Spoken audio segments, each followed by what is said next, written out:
Next topic है the 19th century. इस topic में बेसिकली हम लोग देखने वाले हैं कि आखिर चिल्ड्रेन, वोमेन और वर्कर्स का क्या सिचुएशन था 19th सेंचुरी में। ठीक है, और इसमें जो हम लोग ज़्यादातर बात करेंगे वो बात करेंगे यूरोप के अंदर। ठीक है, तो 19th सेंचुरी में हम लोग जो टॉपिक है हमारा बेसिकली द 19th सेंचुरी, इसमें हम लोग 3 प्रकार के लोगों के बारे में बात करेंगे, चिल्ड्रेन, वोमेन और वर्कर। और ये तीनों लगभग कहाँ के अधिकतर बात करेंगे हम लोग, यूरोप के अंदर। तो इसमें हम लोग देखेंगे कि आखिर प्रिंटिंग टेक्नोलॉजी का चिल्ड्रेन के ऊपर, वोमेन के ऊपर और वर्कर्स के ऊपर किस प्रकार का असर पड़ा। ठीक है, गलत असर पड़ा या अच्छा पड़ा या मीडियम था, क्या था, जरा इसमें देखेंगे। पहले बात करते हैं चिल्ड्रेन को लेकर। तो children during 19th century, 19th century में चिल्ड्रेन का क्या हाल था, प्रिंटिंग को लेकर इनको बेनिफिट कुछ मिला कि नहीं मिला, देखा जाए। पहला इसमें कहा गया है कि प्राइमरी एजुकेशन बिकेम कंपलसरी। देखो, प्रिंटिंग टेक्नोलॉजी इतना डेवलप हो गया था कि किताबों को छापना अब आसान हो गया था। अब जब किताब आसान छापना हो गया था तो जो प्राइमरी एजुकेशन था बच्चों के लिए, उसको क्या कर दिया गया, कंपलसरी कर दिया। यानी कि आपको बेसिक एजुकेशन तो लेना ही पड़ेगा। प्राइमरी एजुकेशन का सिंपल सा मतलब होता है 5-6 तक का जो एजुकेशन होता है वो तो आपको लेना ही पड़ेगा। ठीक है, ये कंपलसरी कर दिया गया यूरोप के अंदर। आगे, children became an important category of readers. देखो, पहले किताब ना केवल बड़े लोग पढ़ते थे, टीनेजर्स बेसिकली, मतलब जो एडल्ट हैं या फिर जो उनसे बड़े एज के हैं वो लोग केवल पढ़ते थे। लेकिन अब चूंकि एजुकेशन क्या कर दिया गया, कंपलसरी कर दिया गया, तो अब यहाँ पे पढ़ने के मामले में एक और कैटेगरी हमारा ऐड हो गया, बच्चों का। अब क्या करना पड़ेगा, बच्चों के लिए अलग किताब छापना पड़ेगा, है ना। तो वही बात यहाँ पे हुआ। तो children became an important category of readers. तो बेसिकली रीडर पहले हमारे बड़े लोग हुआ करते थे जिनका उम्र ज़्यादा होता था, लेकिन अब बच्चे भी पढ़ना चालू कर दिए हैं तो इनके लिए भी किताब छापना पड़ेगा। आगे, production of school text books increase rapidly. अब चूंकि आपने एजुकेशन एकदम कंपलसरी कर दिया तो आपको क्या करना पड़ेगा, स्कूलों के लिए किताब छपना पड़ेगा। सिंपल से बात हो, छपने भी लग गए। A children's press was set up in France in 1857। सोचो, यानी कि केवल और केवल बच्चों का किताब छापा जाए उसके लिए एक अलग ही प्रेस सेट कर दिया गया, प्रिंटिंग प्रेस सेट कर दिया गया। कहाँ पे, फ्रांस में 1857 में। और इसमें केवल और केवल बच्चों का ही किताब छपेगा, ऐसा अनाउंस कर दिया भाई, इसमें केवल बच्चों का छपेगा। तो यहाँ पे क्या दिखा रहा है, यहाँ पे दिखा रहा है कि प्रिंटिंग टेक्नोलॉजी ने बच्चों के लिए भी बहुत कुछ किया है। आगे, this press published new as well as old fairy tales and folk tales. और ये जो आपका बेसिकली प्रेस था जो कि फ्रांस में था, ये नया के साथ साथ पुराना भी फेरी टेल्स और फोक टेल्स को छापते थे। सिंपल सा मतलब है, जो बच्चों के लिए कहानी ये सब होते हैं ना, कहानी, कविता, चुटकुला, कहावतें, ये सब ये लोग छापा करते थे अपने बच्चों के लिए। ठीक है, आगे, the Grimm brothers in Germany spent many years in compiling traditional folk tales gathered from peasants. यानी कि ग्रीम ब्रदर्स थे, जैसे हम लोग ग्रीम ब्रदर का मतलब हो गया कि 2-3 भाई आपस में मिलके। तो ग्रीम ब्रदर्स बेसिकली मतलब कुछ भाई होंगे, 2-3 भाई आपस में मिलके गाँव घूमते थे और गाँव में जो किसान रहते थे उनसे वहाँ का कहानी इकट्ठा करते थे कि आपके गांव में किस प्रकार का कहानी चलता है, किस प्रकार का कहावत चलता है, किस प्रकार का चुटकुले चलते हैं, उसको आप बताओ, हम लिखेंगे और जाके बच्चों के लिए छापेंगे और उनको किताब दे देंगे। ठीक है, तो याद रखिएगा, ग्रीम ब्रदर्स ने बहुत साल गाँव वो लोग घूमते थे और वहाँ के आम आदमी से कंपाइल कर देते, कंपाइल मतलब इकट्ठा कर देते वहाँ के कहानी, कहावत, और उसको एक जगह पर लिख के किताब में छाप देते थे, बच्चे पढ़ते थे उसको आराम से। आगे, anything that was considered unsuitable for children was not published. जो बच्चों के लिए सुटेबल नहीं होता था, जो बिल्कुल बेकार रहता था कि हाँ बच्चों को ये चीज़ ना बताया जाए या फिर ये बेकार है, उनके लिए ठीक नहीं रहेगा, उनको किताब में वो लोग छापते भी नहीं थे। देखो, आप किताब में हर चीज़ थोड़ी छाप सकते हैं, नहीं छाप सकते हैं। और चूँकि वो बच्चे हैं, बहुत छोटे छोटे बच्चे हैं, तो उसमें आपको क्या छापना पड़ेगा, बेसिकली ज़्यादा पिक्चर हो, कहानी हो, कविता हो, चुटकुला हो, ये सब ज़्यादा आप छापेंगे। तो जो भी अनसुटेबल रहता था बच्चों के लिए वो किताब में छापा नहीं जाता था। तो ये था बच्चों का कंडीशन प्रिंट को लेकर 19th सेंचुरी में, सिंपल सा 19th सेंचुरी में। ये तो बच्चों का हो गया। अब देखते हैं कि वोमेन का क्या कंडीशन था, महिलाएं किस प्रकार की वहाँ पे सिचुएशन में थी प्रिंट को लेकर। देखा जाए, women became important readers as well as writers. महिलाएं केवल किताबें पढ़ती भी नहीं थी, मतलब महिलाएं केवल किताबें पढ़ती ही नहीं थी बल्कि वो किताबें लिखती भी थी, राइटर के साथ साथ वो रीडर भी थी। आगे, many magazines for women were produced. बहुत सारे ऐसे मैगजीन, किताब, नॉवेल्स छापे गए जो कि केवल महिलाओं के लिए था। ठीक है, आगे देखते हैं और भी आपको इसमें अच्छा लगेगा सुनकर। जैसे many women novelists like Jane Austen, Bronte sisters and George Eliot wrote about women. ये कुछ ऐसी महिलाएं हैं जो कि हमारे इंडिया को तो नहीं है, बाहर की महिला है, जिन्होंने महिलाओं के जीवन के बारे में लिखा कि आखिर महिलाओं को अपने घर में किन किन समस्याओं का सामना करना पड़ता है, घर में महिलाएं किस तरीके से रहती हैं चार दीवार के अंदर में। ये इन्होंने बेसिकली महिलाओं के बारे में लिखा। ये खुद महिला थी और महिलाओं के बारे में इन्होंने लिखा। आगे याद रखिएगा, नाम बहुत इंपॉर्टेंट था, Jane Austen, Bronte sisters and George Eliot. इन्होंने महिलाओं के बारे में बहुत कुछ लिखा था। नॉवेलिस्ट भी थे तीनों। आगे, as the readership of women was increasing, publisher started producing novels and journals for women explaining why women should be educated।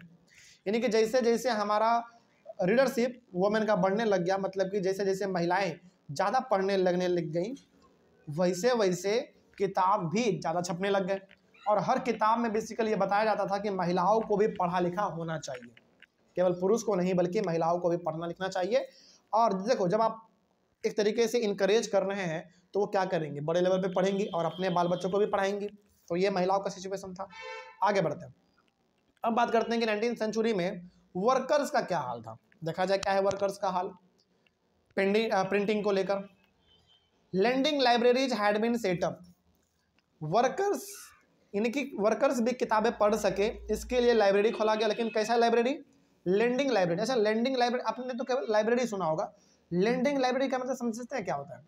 Lending library का मतलब होता है कि वैसा लाइब्रेरी जहां से आप किताब उधार के तौर पे घर लेके जाके पढ़ सकते हैं। जैसे मान लीजिए कि हम लाइब्रेरी गए और वहां पे कोई किताब हमको बड़ा अच्छा लग गया, लेकिन हमको बैठ के वहां पे पढ़ने का टाइम नहीं है, तो हम क्या बोलेंगे?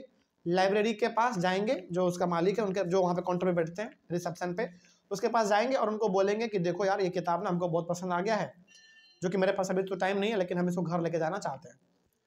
तो वो यदि उधार पे किताब देते हैं तो हमको दे देगा। तो वैसा लाइब्रेरी जो हम जाके फिर घर में आराम से पढ़ लेंगे, तो वैसा लाइब्रेरी जो कि ये परमिशन आपको देता है कि हाँ, आपको यदि कोई किताब पसंद आ जाए तो आप घर पे भी जाके पढ़ सकते हैं लेके, उसी को हम लोग कहते हैं लेंडिंग लाइब्रेरी। अच्छा, आप खुद बताओ, क्या वर्कर्स के पास टाइम है क्या बैठ के पढ़ने का? बिल्कुल भी नहीं भाई। काम करने वाला आदमी है, घर पे जब खाली समय बचेगा तो पढ़ लेगा। तो इसके लिए लेंडिंग लाइब्रेरी खोला गया ताकि आप उधार के तौर पे ले जाओ, पढ़ना, फिर पढ़ के वापस कर देना। ठीक है, तो वर्कर्स का भी यहाँ पे अच्छा खासा ध्यान रखा गया था कि वर्कर्स को भी एजुकेट किया जाए। आगे, lending libraries in England became instruments for educating the white collar workers, artisans and lower middle class people. बात करें इंग्लैंड में खास करके, तो इंग्लैंड में जो लेंडिंग लाइब्रेरी था, ये एक तरीके से उन लोगों के लिए वरदान साबित हो गया जिनके पास समय नहीं हुआ करता था, लाइब्रेरी में बैठ के पढ़ने का समय जिसके पास नहीं था, उनके लिए लेंडिंग लाइब्रेरी एक तरीके से वरदान के तौर पे साबित हुआ, क्योंकि ये किताब उधार पे दे देता था, किताबें उधार पे देता था और बोलता था कि जाइए पढ़िए और जितना मतलब 4-5 दिन के अंदर वापस लौटा के दे दीजिएगा, इस प्रकार का। अब यहाँ पे ना एक वर्ड इस्तेमाल हुआ है, white collar worker. White collar worker का मतलब क्या होता है? देखो, a white collar worker is a person who performs professional और एडमिनिस्ट्रेटिव वर्क। मतलब कि वैसा वर्कर जो कि प्रोफेशनल काम करते हैं, ईटा बाल उठाने वाला नहीं, जो प्रोफेशनल वर्क है। जैसे एग्जांपल के तौर पे हम भी एक वर्कर हैं, हम क्या हैं? आपको पढ़ा रहे हैं, हम भी एक वर्कर है, लेकिन कैसा वर्कर? व्हाइट कॉलर वर्कर, इसको आप कह सकते हैं। तो ये हो गया आपका वर्कर्स, आर्टिसंस हो गया, लोअर मिडिल क्लास हो गया। इन सभी के लिए लेंडिंग लाइब्रेरी एक वरदान के तौर पे साबित हुआ, क्योंकि इनके पास समय तो होता नहीं था, तो लाइब्रेरी जाते थे, उधारी पे किताब लेके आते थे और घर में बैठ के पढ़ते थे। आगे, sometimes self educated working class people road for themselves. जो बेसिकली वर्कर्स पढ़े लिखे थे, वो पढ़ते भी थे और अपने जीवन के बारे में लिखते भी थे, जिसको हम लोग आज बोलते हैं ना ब्लॉगिंग करना, कि हाँ आज हमने ये, यूट्यूब पे आप देखते हैं, आज हमने ये किया, वो किया, ये किया, वो यहाँ गए, वहाँ गए। तो वो उस समय पे लोग भी पहले अपने बारे में लिखते थे, क्योंकि हमारे पास पहले फ़ोन तो हुआ नहीं करता था, तो वो लोग लिखते थे और पढ़ते थे। लोग बेसिकली पढ़ के जानते थे, पढ़ के वो जानते थे कि इसके जीवन में किस प्रकार का चीज़ चलता था। आगे, तो यहाँ पे आपको क्या दिख रहा है? यहाँ पे आपको ये दिख रहा है कि वर्कर्स को भी बहुत अच्छा खासा बेनिफिट हुआ प्रिंट आने के वजह से। ठीक है, आगे, they wrote political tracts and autobiographies in large numbers. बहुत सारे लोग पॉलिटिक्स के बारे में भी लिखते थे, पॉलिटिकल चीज़ों के बारे में लिखते थे, और बहुत सारे लोग तो अपना ऑटोबायोग्राफी भी लिखते थे, यानी कि अपने जीवन के बारे में भी लिखते थे, और जिसका अच्छा होता था मार्केट में वो बिकता था, लोग उसको खरीदते थे, पढ़ते थे। ठीक है, ये हमारा वर्कर का कंडीशन था प्रिंट को लेकर 19th सेंचुरी में। कोई दिक्कत नहीं इसमें। तो इसमें बेसिकली 3 प्रकार के लोगों के बारे में बात हुआ, चिल्ड्रन, वुमेन और वर्कर, तीनों के बारे में आपने देख लिया। आगे बढ़ते हैं। एक छोटा सा टॉपिक हमारा इसमें बचता है, फर्दर इनोवेशन। फर्दर इनोवेशन का मतलब है कि प्रिंटिंग के अलावा और किन किन चीज़ में इनोवेशन हुआ, तरक्की हुआ, जरा इसमें देखा जाए। मतलब प्रिंटिंग में तो हुआ ही, बेसिकली हम लोग प्रिंट के बारे में ही बात करेंगे यहाँ पे भी। इसमें देखेंगे कि आखिर प्रिंटिंग में और क्या डेवलप हुआ और इसमें क्या तरक्की हुआ। तो इसके लिए हम लोग टॉपिक एक क्रिएट कर सकते हैं, हेडिंग दे सकते हैं, in the 19th century there were a series of innovations in the printing technology. यानी कि 19th सेंचुरी में ऐसा देखा गया है कि प्रिंटिंग टेक्नोलॉजी में लगातार एक के बाद एक आविष्कार होते चले गए हैं। यानी कि प्रिंटिंग टेक्नोलॉजी में एक के बाद एक तरक्की होता चला गया है, ऐसा देखा गया है 19th सेंचुरी में। इसको आप एक्सप्लेन करो जरा, कैसे करोगे, देखा जाए क्या है। पहला कहा गया कि the printing press was made out of metal. अब देखो 19th सेंचुरी में हमारे पास जो प्रिंटिंग प्रेस आने लगे वो कैसे आने लगे, मेटल के बने हुए आने लगे। याद करो सबसे पहला हमारा क्या चलता था, हाथ से लिखना। उसके बाद फिर क्या आया हमारा, वुड ब्लॉक प्रिंटिंग आया। वुड ब्लॉक के बाद आया गुटेनबर्ग का, जिसमें कि अल्फाबेट वाला होता था, लेकिन वो भी कंप्लीटली मेटल का नहीं था। लेकिन जो 19th सेंचुरी में हमारा इस्तेमाल होने लगा प्रिंटिंग प्रेस, वो कैसा था आपका, मेटल का, पूरा एकदम लोहे का बॉडी का हुआ करता था। ठीक है, आगे रिचर्ड मार्क हो of New York had invented the power driven cylindrical press. देखना यहाँ पे याद रखना, ये इंसान पहला ऐसा इंसान था जिन्होंने ऐसा प्रिंटिंग टेक्नोलॉजी का इन्वेंट किया, ऐसा प्रिंटिंग प्रेस का इन्वेंशन उन्होंने किया जो कि पावर पे चलता था, मतलब कि बिजली पे चलता था। सोचो, इसके पहले तक जो था ना वो बिजली पे चलने वाला नहीं था, वो केवल हाथों से चलते थे। याद रखिएगा, बहुत इंपॉर्टेंट पॉइंट यहाँ पे कहा गया है। अच्छा, जो आपने पढ़ा गुटेनबर्ग का प्रिंटिंग प्रेस, क्या वो बिजली पे चलता था? नहीं, वो हाथों से ही इस्तेमाल किया जाता था, लेकिन उसमें अल्फाबेट थे, उनका एक सबसे बड़ा फीचर सही था। लेकिन इन्होंने, रिचर्ड मार्क हो ने, जो कि न्यूयॉर्क में रहने वाले थे, इन्होंने जो प्रिंटिंग प्रेस का आविष्कार किया वो बिजली पे चलने वाला था। और ये बिल्कुल कैसा था, सिलेंड्रिकल प्रेस। अच्छा, आपने मूवी में देखा है कभी, किसी मूवी में न्यूज़पेपर छपते हुए बिल्कुल एक रील घूमता रहता है, उसके ऊपर से पेपर जाता है और छप के नीचे से वापस आ जाता है, यानी कि सिलेंडर की तरफ का रहता है, वो गोल रहता है, उसी से हमारा पूरा छपाई होता है। तो यानी कि पहला उस समय पे ऐसा प्रिंटिंग प्रेस जो कि बिजली से चले, वो इन्होंने आविष्कार करके दे दिया हम लोगों को। ये भी नाम आप याद रखिएगा। आगे बढ़ते हैं। It was much faster than the previous printing press. ये इतना तेज था, मतलब कि गुटेनबर्ग के प्रिंटिंग प्रेस से तो ये बहुत तेज था, क्योंकि उनका हाथ से चलता था सारा काम। भले इसमें अल्फाबेट थे, गुटेनबर्ग के प्रिंटिंग प्रेस में अल्फाबेट थे, लेकिन वो बिजली से चलने वाला नहीं था। लेकिन इनका जो प्रिंटिंग प्रेस था ये बहुत ही फास्ट इसलिए चलता था क्योंकि ये बिजली पे चलता था।